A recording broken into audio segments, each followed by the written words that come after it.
It is unusual to be born, raised, and educated in Toronto, Canada, and yet find yourself serving as a member of the Italian Parliament in Rome, Italy. And yet, that is what Francesca La Marca does. She is one of just 12 MPs in a House of 630 who are elected abroad. La Marca represents people of Italian heritage in North and Central America. She visited our studio 4.5 years ago. And since then, Italian politics has undergone some astonishing changes. So let's get caught up with Francesca La Marca, member of the Chamber of Deputies for the Partito Democratico. And it is so nice to see you again. Thank you so much. Buonasera, Thank you so come much, stai? Steve. I'm well, and you? Tutto a posto, niente in ordine, as they say. Esatto, esatto. Which means everything's fine, nothing's working. That's right. Okay, let's review this, because the last time you were here, your party was in government. Yeah. The Prime Minister was Matteo Renzi, youngest Prime Minister ever. Ever. You were so optimistic about the future, as I recall. Now, Renzi is gone. The man who replaced him is gone. You're on your third Prime Minister in 4 years. And Sheldon, if we can, let's put these numbers up here, because the election was just held earlier this year, and the center-right coalition got 37% of the vote. The Five Star Movement got 33% of the vote. That's the sort of populist firebrand party. And your group, the center-left, really had a rough night on election night, just 23% of the vote, and that's the whole center-left coalition. Your Partito Democratico got even less than that, I guess, what, 17, 18%, something like that? 18 point something. 18. Mm-hmm. Okay, so first question's obvious. What happened? A lot of things happened. It's the Libyan crisis happened. It had actually started prior to then, but we had a Libyan crisis. So huge influx of migrants waving up on Italy's shores. That's the first thing. Economic downturn, a downturn that's been occurring for the past 25 years, you could say. And let's just say that the former prime minister did not play his cards well.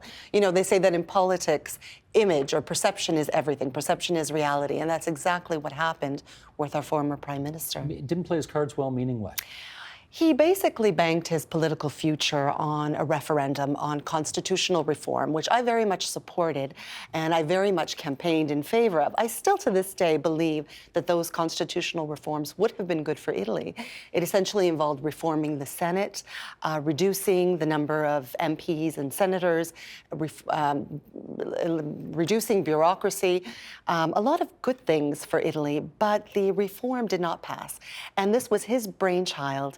And he attached his name to it and said that he would step down as prime minister once it was placed to the popular vote, to a referendum. If it didn't go through, he promised he would step down. And that's exactly what happened. The country voted no, and he stepped down as he said he would do. Well, there are echoes of politics all over the world. In the United States, they have a reality television star as the president. And Italy went, I guess, 10 years ago from having something that didn't exist. The Five Star Movement was born, and now it's in power in less than a decade, started by a comedian, Pepe Grillo. How did this happen? There are a number of reasons. Again, you know, we're here for a reason. So the Five Star Movement got 33% of the popular vote for a reason. As I said, due to this economic downturn, due to the fact that our party committed some serious mistakes and that we began to be perceived as the elite. We were sort of living in a bubble. And when you're hungry, the first thing you think about, unfortunately, is not migrants. It's about jobs and how to feed your children. Especially when you add to that the fact that you have a party that is increasingly being viewed as an elitist party, shifting from the left to the center, giving space to the right-wing parties to look after our views, to fight for our issues. And so that is essentially what happened. And that's the reason why there was this increase in popularity with the Five Star Movement, which essentially began as a protest vote. And now, as we can see, they won with 33%. And they're in power. And they're in power. You know, the last time you were here, I asked you, what's one of the biggest misconceptions people have about Italy? And you said the biggest misconception is that Italy is not a welcoming place for immigrants. Do you still think that Italy is a welcoming place for immigrants? I believe that fundamentally it is, although we have to look at the current situation. As I said, it's very complex. Unfortunately, human nature is such that we think about filling our bellies before we do welcoming the stranger or the person who is different from ourselves. We've had this economic downturn for the past 25 years. I believe that former Prime Minister Renzi actually did a lot of good things. He brought Italy's GDP, he took it from -2% to 1.5. And he brought in place the Jobs Act and did some good things for the economy. Again, perception is reality. What he did, the bills that were approved, are legendary, are historic. First time ever in Italy, and yet we're not perceived as such because people needed to fill their stomachs. And so obviously when frustration is high, when money is tight and jobs are few and far between, you obviously take it out on who is different, and that includes legal immigrants. Now, I believe that as a whole, generally speaking, Italians are very welcoming people. But unfortunately, you can see that this is not a phenomenon that's unique to Italy. We can see just south of the border what's going on, and in the other European countries. And so there's been, sadly, this shift to the hard right, which is what we're seeing with the current Minister of the Interior, Matteo Salvini, who, unlike Renzi, is playing his cards extremely well. And he's a hardline guy when it comes to immigration. He's a hardline guy, but he's all bark and no bite. The unfortunate thing is that he's playing with people's lives, and our reputation is being ruined in Europe. Well, let's do an example here, because some people may have followed the developments of this past summer, a ship of migrants from Eritrea showing up on the Italian shores, the new government saying, we're not going to let you in. They refused to allow the people on that ship the right to disembark for 10 days. I believe the position of the Italian government is, we will not accept any of these migrants onto our shores. Let them go somewhere else. What's your take on that situation? My take is that it's what it's always been.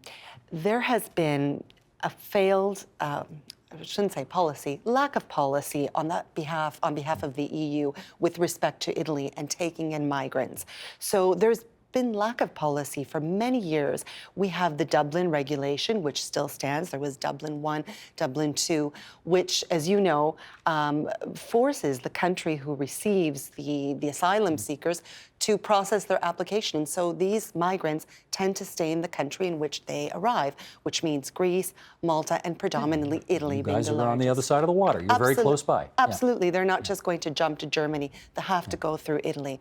So Italy has really has a huge, Italy cannot cope with these waves of migrants. Having said that, our former Minister of the Interior, who did an amazing job, actually managed to reduce the number of migrants coming to, few people know this, but by 80% in the past couple of years. So there's actually been a decrease in that. But Europe, the European Union has not done enough, has not contributed enough financially. And as we can see, we have so many European countries who are failing to take in.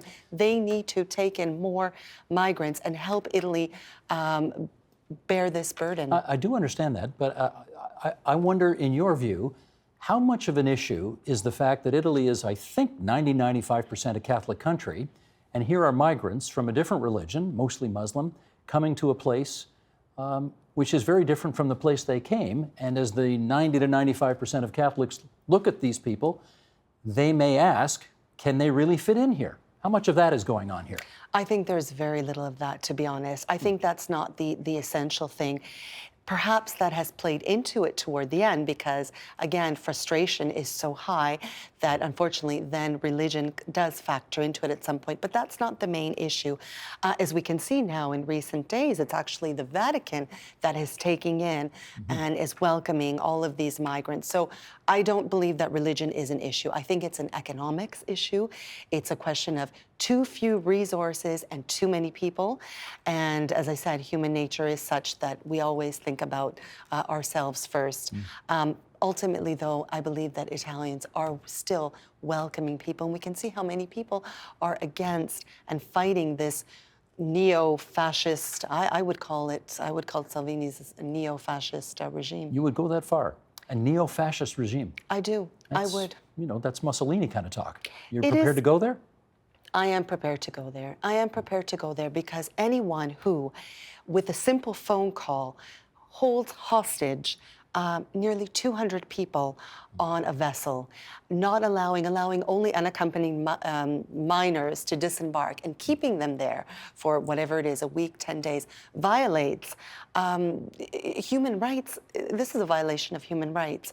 And I'm not the only one who's saying this. There's a magistrate in Sicily who is, they're investigating this, and they're investigating him. There are plenty of people who are very upset with the action, so much so, I should add, that the two parties who form this coalition, who form this government, the Five Star Movement and the League, don't even see eye to eye on the migrant issue. So much so that the president of the Chamber of Deputies, who is Five Star, spoke up at the time and said, you must allow these migrants to disembark. So that says it all. Do Italians understand that they're not having enough kids anymore to replace themselves? And they actually, if they want to be big players with a big economy in the world going forward, they actually have to kind of figure out how to embrace immigrants more, or else, they're going to be, you're not going to have enough people, your economy is going to get even worse. Do they get that? I think they get that. I think they get that. Many Italians understand that we have one of the lowest birth rates in Europe, and in order to pay taxes and pay for pensions, we need to have... The average Italian will tell you that we are not against legal immigration. The biggest issue right now is migrants, as we can see what happened recently with the... Okay, when you were last here, I asked you about the most famous man in Italian politics. You're rolling your eyes already, I can see. Silvio Berlusconi, who of course one of the richest men in Italy, who was the prime minister for a while, and got into some trouble with taxation problems. And your powers of prognostication, I have to say, are very good. Because you want to see what you said 4.5 years ago about Berlusconi? I do remember. Okay, here we go. Sheldon, let's roll that clip. He has been prime minister a couple of times, and do you think he's got a shot at it again? I don't believe so. I don't believe so. His day is done? No, I think his day is done. Do you think he's going to jail? No, I don't believe he will go to jail, unfortunately. Again, unfortunately. You'd like to see him in jail. I believe that's where he belongs, but unfortunately, I don't believe he will end up in jail, no. Well, you were 2 for 2. He has not become prime minister again, and he hasn't ended up in jail again, but his league, used to be the Northern League, or no, he's Forza Italia. Forza Italia. Forza Italia. They're still players, and he's still a player, isn't he? He's still a player, but he has lost badly, and his popularity continues to decrease. So he was a very sore loser in this game in the March 4th election, because he built this coalition with the League and with another extreme right party, a lesser party. And he was hoping to be the leader of the center-right coalition. He was not. And he's been completely overshadowed at this point by Salvini, who is very popular because of this extreme right-wing propaganda, and also because he speaks to people. He's very visceral, and he tells people what they want to hear. And so Berlusconi has become the butt of jokes now. I mean, truly in every sense. He's also older. And he's 81 now, I think so, 81, 82. He's older, and he's made fun of for his, being senile and being very frustrated over the fact that he's been overshadowed by this young, charismatic leader. So he has lost big time. Last time you were here, I asked you if you'd met him, and you said not yet. Have you met him yet? I believe I said that I saw him at the chamber. Yes. I remember. I haven't met him. I still haven't met him personally. Thankfully, I have no desire to do so. I have seen him. I've sort of crossed paths, but I prefer not to. As I said then, I really believe that his day is done. Does he remind you of Donald Trump in any way? Berlusconi doesn't remind me of Trump. Salvini reminds me of Trump. And the biggest threat to Italy at the moment is the League.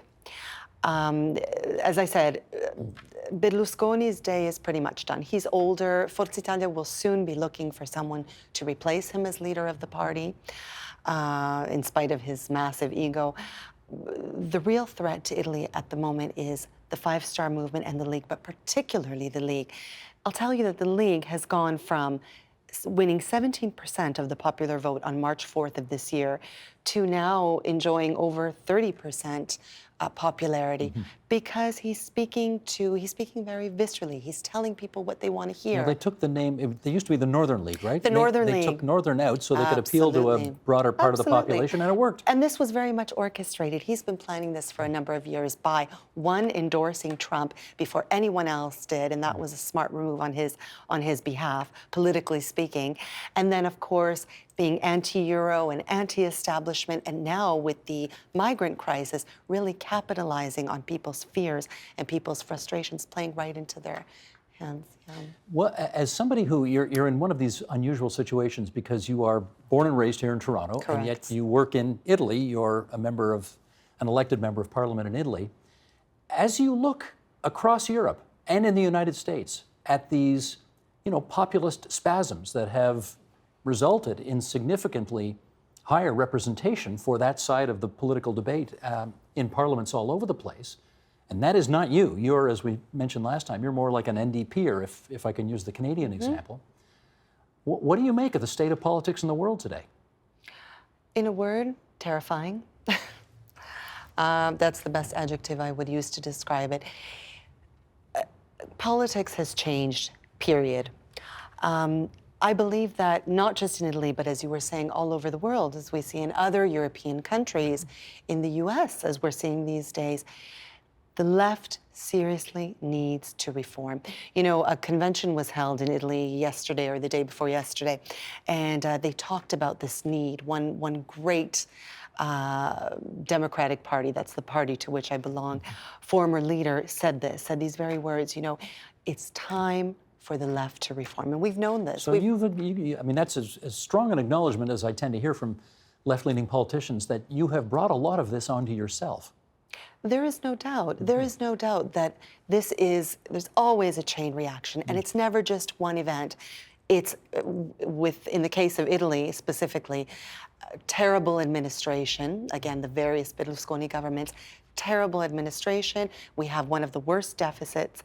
And then, unfortunately, a problem when it comes to image with respect to the leader or the former leader of my party, where there was this shift from left to center left and this perception that it was an elitist party. So there is no doubt, as one of the great leaders of my party said, it's time for the left to reform. We cannot allow them to take on our battles as they have done. These are our issues: welfare, justice for all. These are our issues. And so it's really time to bring passion back to the left. And I think that's what people are really asking for. Capisco. Francesca La Marca, we are grateful that you could spare some time for us here at TVO tonight. Thank you so Buon much. viaggio e alla prossima volta. And I hope to see you in Rome. Wouldn't that be nice? Thank you very much. I hope so. Grazie tante. Grazie a lei.